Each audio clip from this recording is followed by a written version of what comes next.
So, hello everyone. Here I am going to make you learn uh, about the topic of that is ascomycetes. So, let's begin with the topic. So, here the topic that is ascomycetes and it is commonly called as the sac fungi. ठीक है? Sac means a bag-like structure and it is one of the largest groups of the fungi. ठीक है बच्चों, और इसमें unicellular और multicellular दोनों forms आते हैं. ठीक है, तो एस्कोमाइसिटीज के अगर हम कुछ एग्जाम्पल्स अगर हम देखें तो सबसे पहला जो एग्जाम्पल है वो है मल्टी सेल्यूलर का, दैट इज पेनिसिलियम. हम इसी पेनिसिलियम से स्टूडेंट्स हम पेनिसिलिन एक्सट्रैक्ट करते हैं, that is the antibiotic. That means the Penicillium it is a source of the penicillin. It is a source of penicillin.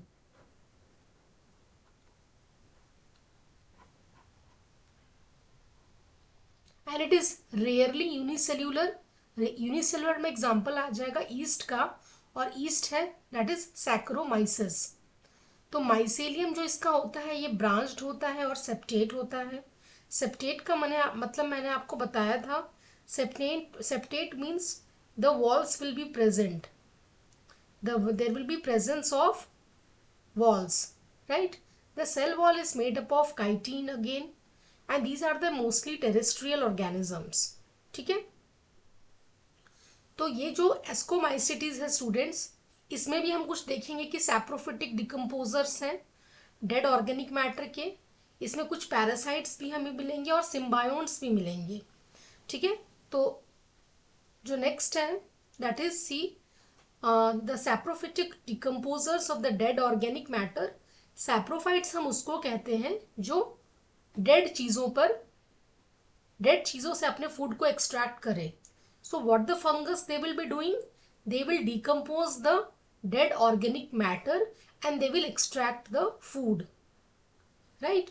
In the case of the parasite, what they will do, they will infect a living organism, for example the claviceps, and they don't attack in the parasitic fungi, they don't attack the dead organisms. They infect mainly the living organisms. But the saprophytes, what they do, they act on the dead organic matter. This is the main difference between the saprophytic and the parasitic. Parasitic में क्या करते हैं, वो living organisms पर को infect करते हैं, लेकिन सैप्रोफाइट्स ये डेड ऑर्गेनिक मैटर से अपने फूड को एक्सट्रैक्ट करते हैं. ठीक है, कॉप्रोफाइलस, यहाँ पे एक टर्म आया है students very very important, that is coprophilous. Coprophilous का मतलब ये होता है they grow on the dung. Dung means जो कैटल्स होते हैं बच्चों, उसके जो गोबर होते हैं, उसका जो एक्सक्रीटा होता है, दे मेनली ग्रो ऑन दैट. ठीक है, next is the symbiotic relationship. तो ये जो सिम्बायोटिक है ये म्यूचुअलिस्टिक रिलेशनशिप है. इट इज अ म्यूचुअल, दोनों ऑर्गेनिजम्स को इसमें बेनिफिट होता है स्टूडेंट्स. तो इसको क्या कहते हैं, ये लाइकेन्स विथ एल्गी. ठीक है, तो lichens with algae, the symbiotic relationship that will be coming in the ascomycetes. अगर हम रिप्रोडक्शन की बात देखें, नेक्स्ट टॉपिक हमारा है रिप्रोडक्शन से. तो यहाँ पे अगर एसेक्सुअल और सेक्सुअल रिप्रोडक्शन को देखें तो यहाँ पे जो एसेक्सुअल रिप्रोडक्शन है स्टूडेंट्स, इसका जो टाइप है, टाइप ऑफ जो स्पोर्स है वो कोनिडिया है, और इसका जो फॉर्मेशन होता है वो एक्सोजीनस होता है. स्टूडेंट्स एक्सोजीनस का मतलब होता है कि बॉडी के, मेन बॉडी के अगर बाहर स्पोर्स बन रहे हैं तो then it is called as exogenous spores. लेकिन सेक्सुअल रिप्रोडक्शन में जो स्पोर्स बनते हैं उसे हम एस्कोस्पोर्स कहते हैं, और ये एंडोजीनस होता है. और ये जो एसआई है बच्चों, it is a bag like structure inside the fruiting body, और इस एसआई के अंदर रहता है एस्कोस्पोर्स. अब this one is the conidia is the product of the asexual reproduction. So here rapid multiplication will be seen and very less genetic variation will be there. But in the case of the sexual reproduction, ये जो SI बना है और SI के अंदर जो spores हैं students, इसमें हम बहुत ज़्यादा जेनेटिक वेरिएशंस देख सकते हैं. Right, now let's come to the next slide. अगर हम एसेक्सुअल स्पोर्स की बात करें तो यहाँ पर एसेक्सुअल स्पोर्स को हम कोनिडिया कहते हैं। ठीक है, अब एसेक्सुअल स्पोर्स जो है एस्कोमाइसिटीज में वो एक्सोजीनियसली प्रोड्यूस होते हैं, यानी कि बॉडी के बाहर, they will form outside the body externally, and ये जो फॉर्म होते हैं वो स्पेशल माइसीलियम के ओवर फॉर्म होते हैं जिसे हम कोनिडियोफोर्स कहते हैं। These conidia are non motile. Germination होने के बाद the conidia produce a new mycelium and this is responsible for rapid spread. ठीक है स्टूडेंट्स, इसके एग्जाम्पल्स है एस्परजिलस और पेनिसिलियम।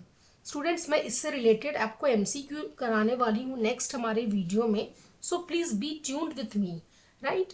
तो ए सेक्शन और वो सारे क्वेश्चंस जो मैंने लाए हैं आपके लिए, that all are the statement based questions which is asked in the NEET exams, right. तो ये जो रिस्पॉन्सिबल है रैपिड स्प्रेड के लिए एग्जाम्पल है इसके एस्परजिलस, पेनिसिलियम।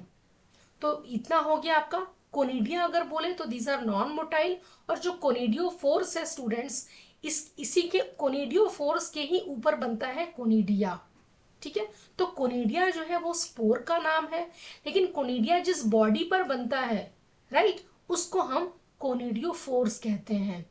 अगर हम फिगर में देखें तो यहाँ पे देखिए, ये आपका कोनिडियोफोर्स है, ये आपका कोनिडियोफोर है, दिस इज द कोनिडियोफोर, और इसके ऊपर जो बन रहा है these are the spores and these are the conidia.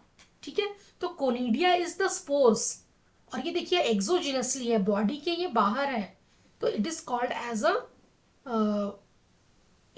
As exogenous, right.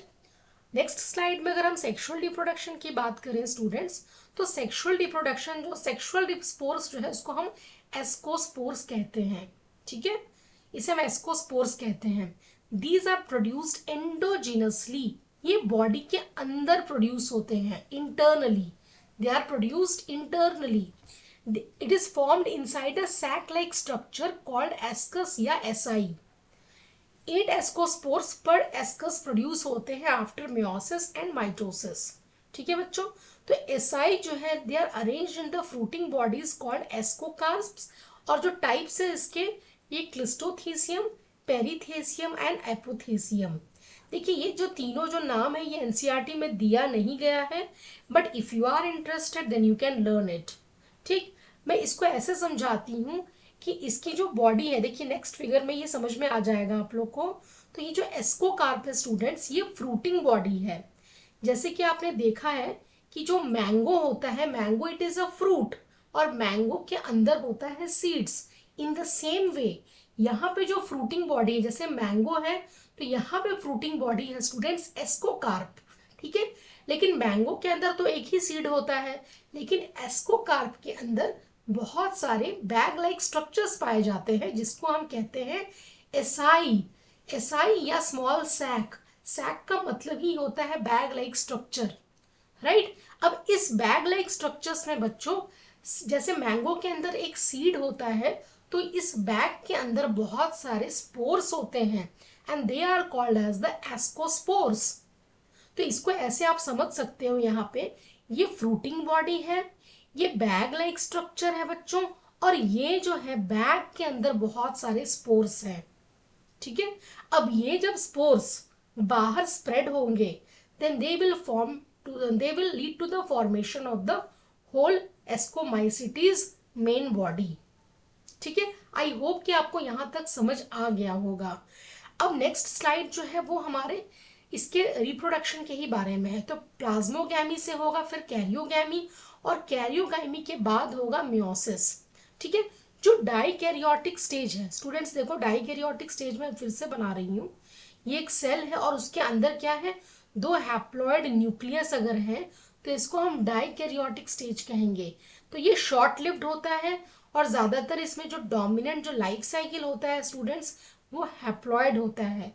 That means the cells carry unpaired chromosomes. Next slide में अगर हम देखें तो here some are antibiotics as well as some you can say that the uses of the ascomycetes। तो जो Penicillium है बेटा, वो एंटीबायोटिक प्रोडक्शन में काम आता है। ये कौन सा एंटीबायोटिक बनाता है, दे प्रोड्यूस पेनिसिलिन। तो ये जो एस्परजिलस है ये इंडस्ट्रियल इंपॉर्टेंस है इसकी, और इसका जो दूसरा नाम है एस्परजिलस का दैट इज ब्लैक मोल्ड। लेकिन ब्लैक मोल्ड हम किस एस्परजिलस के किस स्पीशीज को कहते हैं, दैट इज एस्परजिलस नाइगर। तो ये सब नाम आपके लिए थोड़ा सा इंपॉर्टेंट है, आप इसको एक तरह से इकोनॉमिकल यूज में आप इसको पढ़ सकते हैं। क्लैविसेप्स जो है, देखो ये जो क्लैविसेप्स है ना, ये जो दिया हुआ है it is not a economical use, ये तो पैरासाइट हो गया, causes ergot disease in the राई। ये क्या कॉज करता है बच्चों, एर्गॉट डिजीज के लिए रिस्पॉन्सिबल है क्लैविसेप्स। ये जो न्यूरोस्पोरा है it is also called as the Drosophila of the plant kingdom. इसको हम एक और नाम से जानते हैं that is called as Drosophila of the plant kingdom.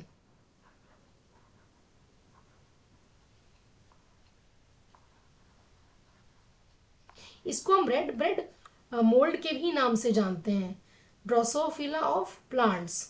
ठीक है, सैक्रोमाइसिस ये तो बहुत ही फेमस है, ये हमने 10th में बहुत बार पढ़े हुए हैं हम लोग, और इसी को कहते हैं बेकर्स यीस्ट। सिर्फ बेकर्स यीस्ट सैक्रोमाइसिस जो है ये सिर्फ ब्रेड में नहीं, ये अल्कोहल फर्मेंटेशन में भी काम आता है। Baker's yeast alcohol fermentation. ठीक है स्टूडेंट्स, अब नेक्स्ट जो है वो हमारे मॉरल्स के बारे में है। जो मॉर्शेला है इसे हम डेलिकेसी मशरूम में यूज करते हैं, खाना बनाने के काम में ये आता है। और ट्रफल्स जो है ये अंडरग्राउंड एडिबल फंजाई है। ठीक है, and these are very highly valued in the culinary industries. तो आई होप सो कि आप यहाँ पे पूरी अच्छी तरह से एस्कोमाइसिटीज के बारे में समझ गए होंगे। मुझे लग रहा है कि बच्चों को थोड़ा सा डाउट होता है इसके रिप्रोडक्शन मेथड्स में, तो चलिए एक बार रिवीजन कर लेते हैं। तो एसेक्सुअल रिप्रोडक्शन में हमने देखा, एसेक्सुअल रिप्रोडक्शन में हमने क्या देखा बच्चों, हमने देखा कि एस्कोमाइसिटीज के जो बाहर एस्कोकार्प के जो बाहर में एक्सोजीनसली जो प्रोड्यूस होता है ascospores, these are the exogenous spores. ठीक है, और इसको हम कहते हैं एस्कोकार्प, और ये जो है वो that is ascospores. So these are the ascospores. But in the case of the sexual reproduction, but in the case of sexual reproduction what is happening, what is going to happen, the ascocarp यानी कि जो fruit ascocarp ये fruiting body है students, mango की तरह समझो, और इसमें है बैग लाइक स्ट्रक्चर, ये बैग है समझो, और उसके बाद इसके अंदर पाया जाता है एस्कोस्पोर्स।